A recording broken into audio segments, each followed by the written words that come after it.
Hey everyone, welcome back to the homestead. I am Nadine. Today I am inside getting ready to start planting my garden and getting ready for some spring seed starting. I am so excited, especially now that my greenhouse is finished. I have this beautiful space to start my seeds, but I wanted to go over kind of how I prepare for the seed starting season, how I plan my garden, and just give you guys some practical tips on how to prepare for your garden season. So if this is your first time starting a garden, some things that you need to know first are your frost dates. So your frost dates are when your first frost in fall happens and when your last frost in spring happens. These are going to give you your basic growing window. These aren't set in stone. They're very much an estimated date, but it gives you a really good idea of when you need to start your seeds indoors and when you can start planting outdoors without fear of frost. It also lets you know when you need to plant your fall garden in comparison to your first fall frost. And like I said, these frost dates aren't set in stone. They're very much estimates, but it gives you a really good window of opportunity for growing in your garden. So if you don't know when your first and last frost dates are for your grow season, you can go to thefarmersalmanac.com or even just almanac.com, and these will give you a really good estimate on when your first and last frosts are for your season. Once you know when your first and last frost dates are, go ahead and write those on a calendar, in a planner, or just on a post-it note somewhere where you're going to see it with your seeds, and that way you know what dates you're working with. Once you have those down, the other thing that you're going to need to know is your growing zone. If you don't know that yet, this is going to help you determine which plants and which plant varieties are going to do really well in your particular area. You can go to the USDA Plant Hardiness Zone map, and that will give you basically put in your address or your zip code, and it gives you your growing zone. Growing zones are basically different areas on the map or different areas in your country that have different environments, different climates. And so some plants are going to really thrive in your climate, whereas others are not.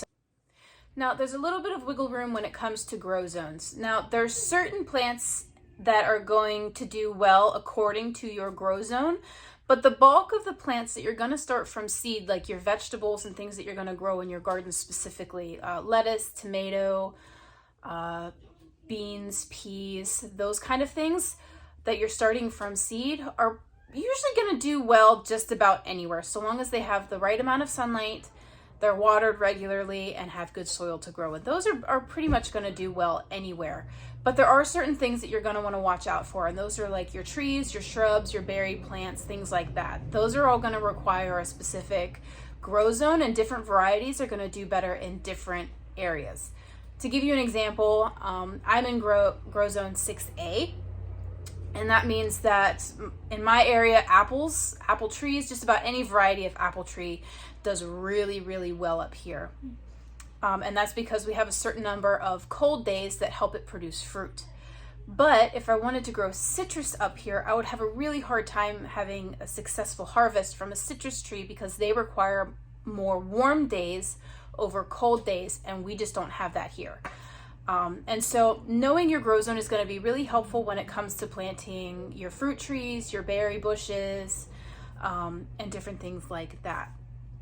Most of the time, you're going to order these either from an online nursery or in your local nurseries. If you're buying plants from a local nursery, more than likely these are going to be specific to your grow zone. You're not going to get a plant that isn't going to do well in your grow zone at a local nursery. Now, if you're ordering online, there's a little bit broader of a spectrum because they're trying to provide plants for all of the grow zones. So they're going to have a lot more variety to choose from. So you're going to want to make sure that you're reading the descriptions of the plants that you're looking at, or filter them for your grow zone specifically. And that way you know you're ordering plants that are going to do well in your grow zone. So now that you know what your grow zone is and what plants and seeds are going to do really well in your grow zone, you can start picking out the things that you want to grow, which is really exciting. I know for me, I have to like pull in the reins a little bit and exercise some self-control, because who doesn't want to buy all of the seeds and all of the plants and, you know, green things. So what I recommend when you're starting off planning your gardens and what you want to grow for your family, I want you to make a list of things that you and your family actually enjoy eating.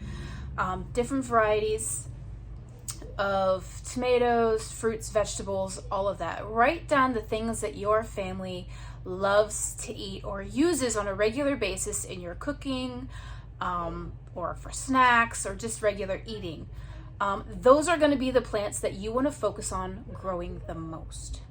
I know in my first growing season, I just kind of grew a little bit of everything, and I quickly realized that a lot of what I was growing, my family just didn't eat, we didn't use, and a lot of it just went to waste. So with each consecutive growing season, I've really kind of narrowed down how much I'm growing and what I'm growing to the things that my family really enjoys using and eating.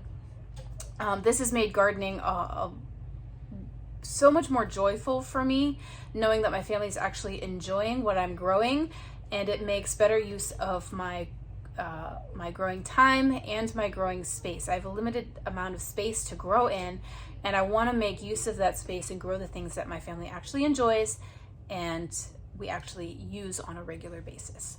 So that is what I recommend for you. Grow the things that you and your family enjoy eating, and you're going to enjoy gardening a whole lot more because it's stuff that you enjoy. Now comes the fun part. Now you get to get organized and make a plan of action for your garden. So around this time of the year, my seed starting is about next week. And so I'm working on getting a list of all of my seeds together, making sure I have everything that I need. I probably should have done this weeks ago, but you know, life. But anyway, I work on getting a list of all of my seeds put together, making sure all of my seeds are organized according to variety, and then I start making a garden map. So first things first, I make a list. So I don't know about you guys, but I have this big old container. I will post a link below for this. This is just a photo organizer, but I have all of my seeds in here, and I have tons and tons of seed packets because I lack self-control at the gardening store. But anyway, so I have seeds in here that I've bought and that I've also saved. So I've got seeds from Seed Savers Exchange, from Lowe's, from Rural King. I've even got seeds that I've personally saved from last year. And so it's really hard to keep track of everything that I have when they're just packed in a container like this. Yes, this keeps them organized on a bulk level, which is really great. So I can pull out my peppers real quick and know that this is going to be all of the varieties of peppers that I have, or that this is going to be all of the varieties of lettuce that I have. But that doesn't help me when I'm planning out what seeds I need to buy for the year. So I made this sheet. I call it my seed inventory sheet, and I fill one of these out every year.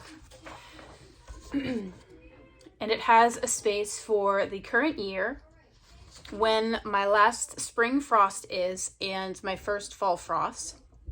And then I have a place where I can put the variety and the plant, where I got it from, how much of it I have left, the year I bought them or stored them, because that can be important, if I need to buy or save more, when I need to start them, if it needs to be 6 weeks or 8 weeks, and then the date I need to start them based on when my last spring frost is, and 6 to 8 weeks away from that. So this sheet has been a game changer when it comes to planning my garden, because now I know exactly what I have, what I need to buy, what I need to save for next year, and the date to start it. So like I said, I'm a little behind this year. I probably should have started doing this a couple weeks ago because seed starting is actually next week for me.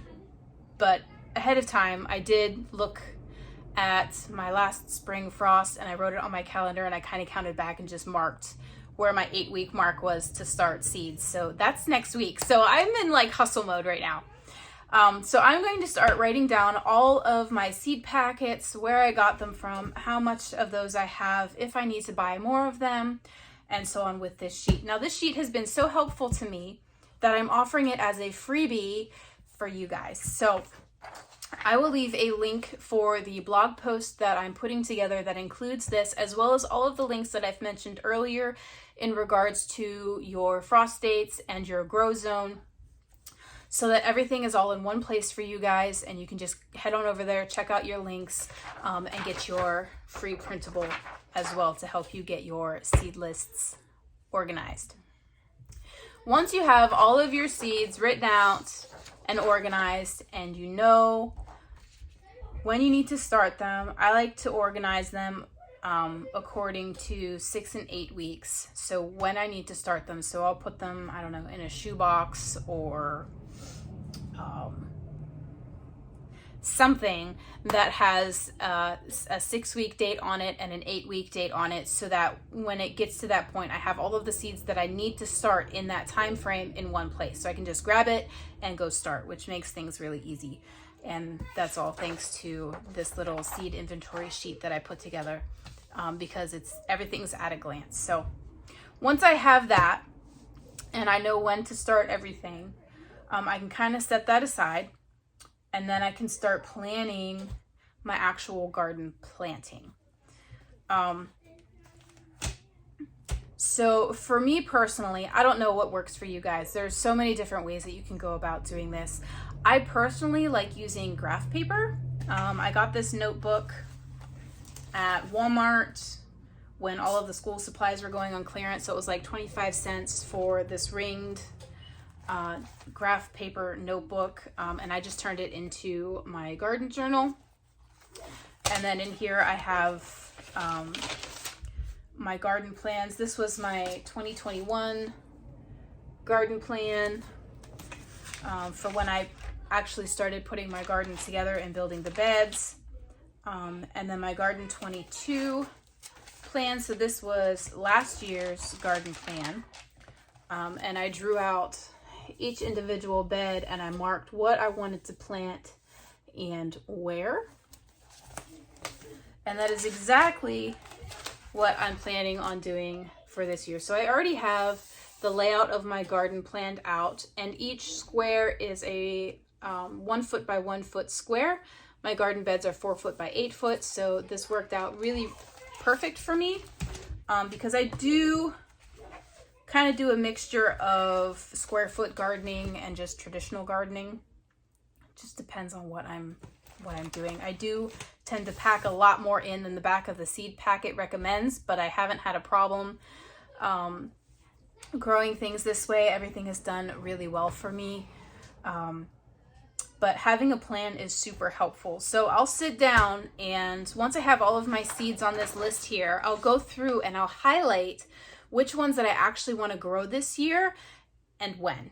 Do I want to grow it in the fall? Do I want to grow it in the spring? Do I want to do both? Am I doing consecutive planting? There really isn't a spot for that on here, so I just kind of write it in the margins, or just use color coding. That works really well also. And then I can go through and put those plants in to the garden beds where I want them. So I know where I have my trellises. I know where I've put my makeshift ones where I usually grow my tomatoes. And then I'll just go through and, like I said, just map out where I want everything. Now, this doesn't need to happen before seed starting. This video is a lot of just, getting ready for your seed starting season. But once you have your seeds started, this is a really good idea to have, because that last frost date is going to sneak up on you. And you're going to want to know where to put all of those sprouted seedlings and hardened off seedlings. You're going to want to know where you want to put them. Because if you don't, you're going to be sitting there scratching your head trying to figure it out and finding a place for all of these wonderful little green things that you've grown and don't have a plan for. So that is why it's really important to have a garden map in preparation to your growing season. This has been a game changer for me. It allows me to kind of free up some brain space, I guess you could say, and really just make the planting part of garden starting a lot easier because I have a plan. Again, like I said, I just use graph paper. You could use printer paper, a scrap piece of notebook. Graph paper just makes it really easy for me. And like I said, I found this notebook at Walmart for 25 cents, I think, when all of their school supplies went on clearance. So this has just worked really well for us. And that's just what I keep doing. So I highly recommend getting your free seed inventory sheet and start writing down all of your seeds that you have, when you want to start them, and then get to work on a garden plan so you know what to do with all of those wonderful seedlings. So another reason why it's really good to have a plan for your garden is it lets you know how many of each plant you need to start.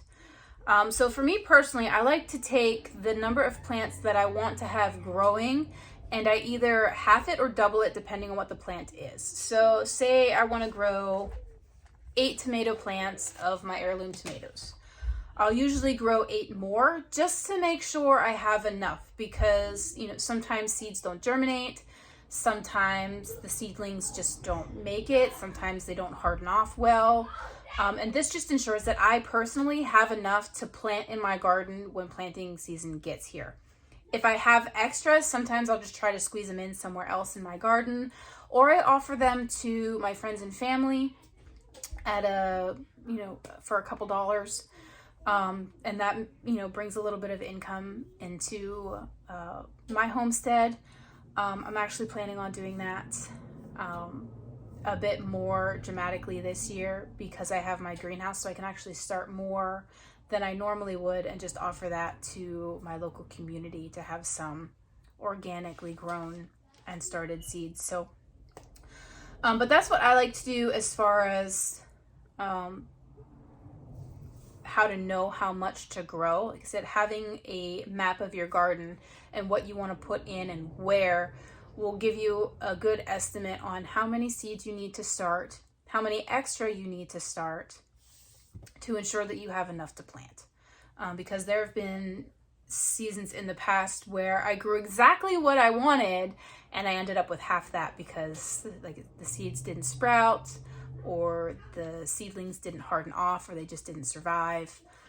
There's just a number of different things that can go wrong when starting seeds. So I like to make sure that I start some extra, and that ensures that I have exactly what I want to plant in my garden when it comes time to plant. So that is why another reason why I like to have a map, have a list of my seeds. And this really just helps me get organized and make a plan for my garden season. So now that you have your seeds organized, you have a garden plan, what do you actually start and when? Those are some really important questions that I had to figure out when I first started planting a garden. There was a lot of information, and I just, like I said, kind of grabbed things and wung it. And it kind of worked out well. But now that I'm a little bit more experienced, I know that there are some things to look for when planting your garden. The first thing you want to look at when you're planting your garden is the back of your seed packet. So the back of your seed packet can look a couple different ways depending on where you get them. Let me show you a couple different varieties of seeds that I've collected over the years here.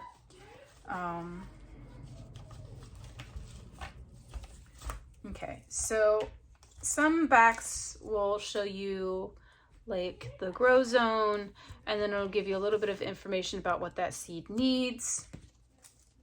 Some will just show you, when to start them. Again, this one shows you like the grow zone and a little bit of information up top here. And this one gives you no map, but a little bit of how to grow it.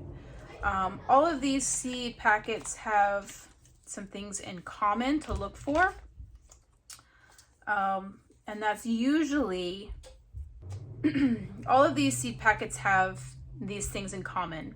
The amount of sunlight it needs, how much water it needs, the depth that it needs to be planted at, the spacing, which, like I said earlier in the video, I tend to cram things in a whole lot closer together than the seed packets recommend, and that's worked out for me in the past. But I have a little bit of experience as to how big the plants that I like to grow get, so I have an idea of how close I can put them together and then be okay.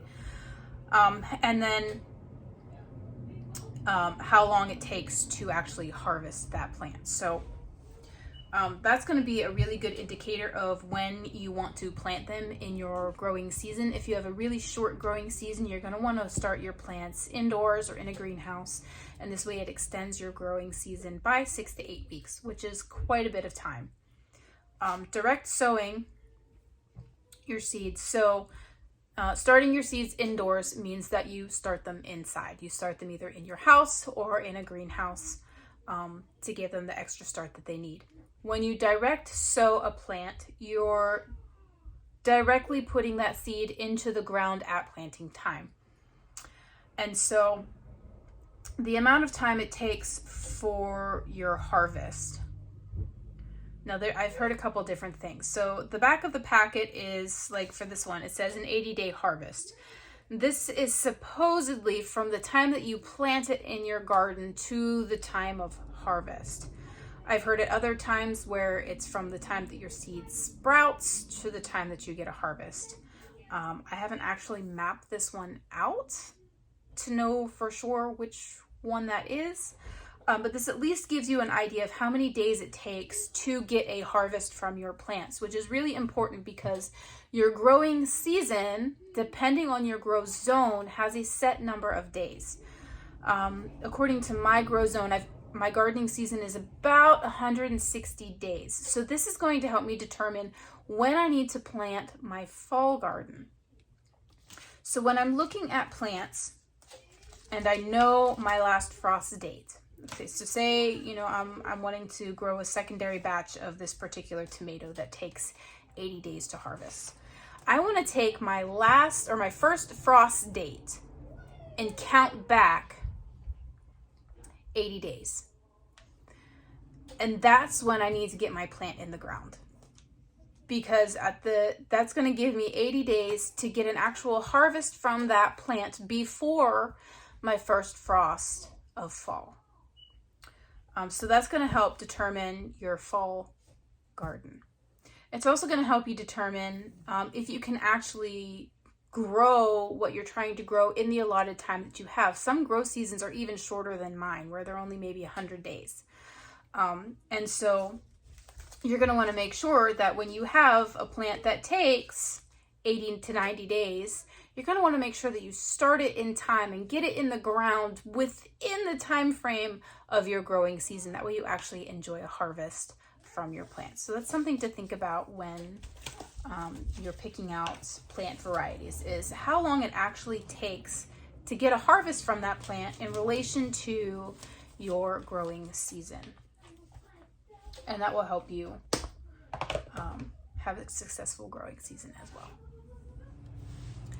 So now that you have your frost dates, your growing zone, what you want to grow, your seeds organized, you have a garden plan, you know what you're doing, the last things you want to make sure that you have ready and prepared are your seed trays, your seed starting trays, and make sure that you have a good I like to use potting soil because it limits the amount of times I have to transfer my seeds.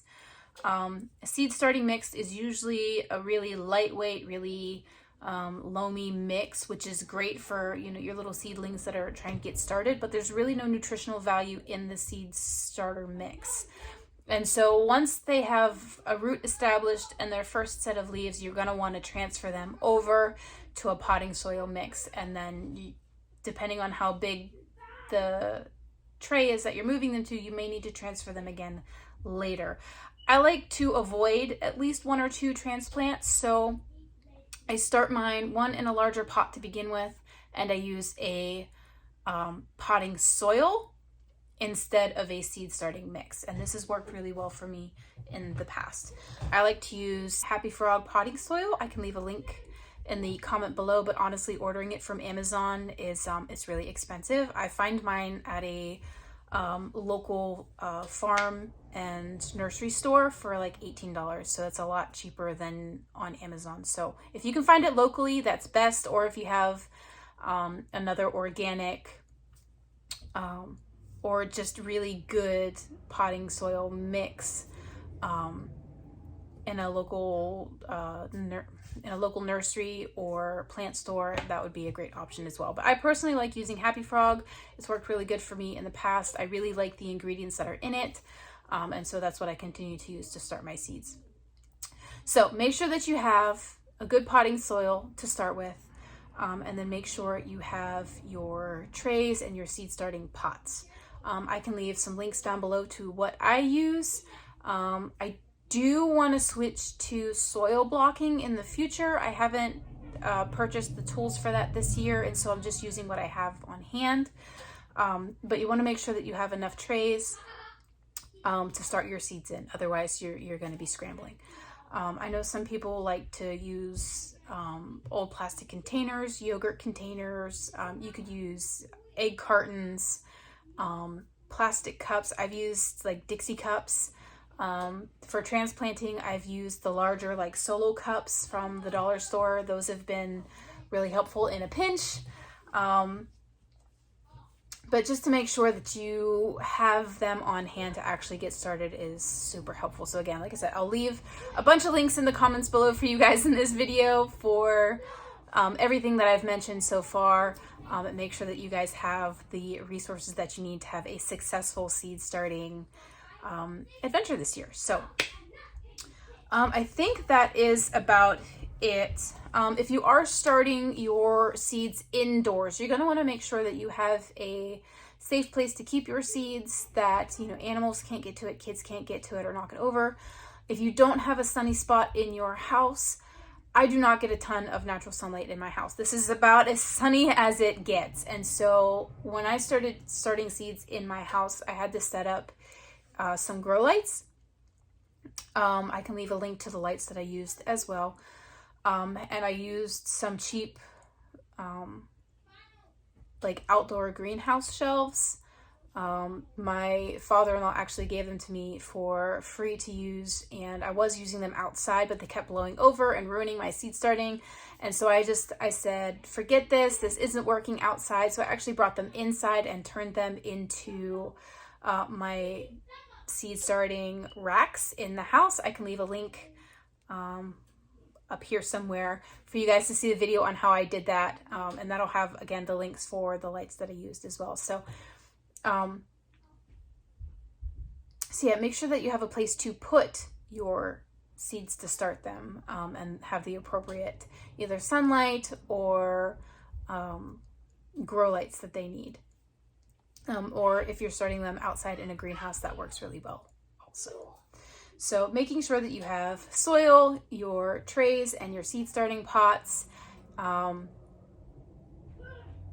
a place to put them is helpful as well. So I think that about covers everything that you need to know about getting prepped for seed starting. I hope that you guys found this video helpful. If I left anything out, if you have any questions, please leave them down below. I want to make sure that you guys have a fantastic seed starting adventure this year as well, that leads into a successful garden season for you. So if you have any questions, please leave them below. I'm happy to answer them for you, or at least point you in the right direction. I love helping you guys have a successful homestead as well. So please leave those questions below.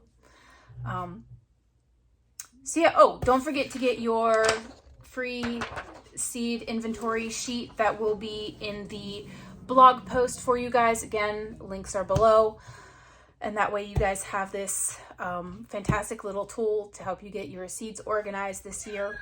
I think that about wraps it up, guys. I think I covered everything. Thank you guys so much for watching. If you found this video helpful, useful, or informative in any way, make sure you hit the like button on your way out. If you're not subscribed, hit the subscribe button and the bell so that you get notified anytime a new video is up on the channel. And then if you guys are already a subscriber, thank you so much for supporting my channel. You guys are awesome, and I literally could not do what I do without you. So thank you for being here, and thank you for supporting my channel.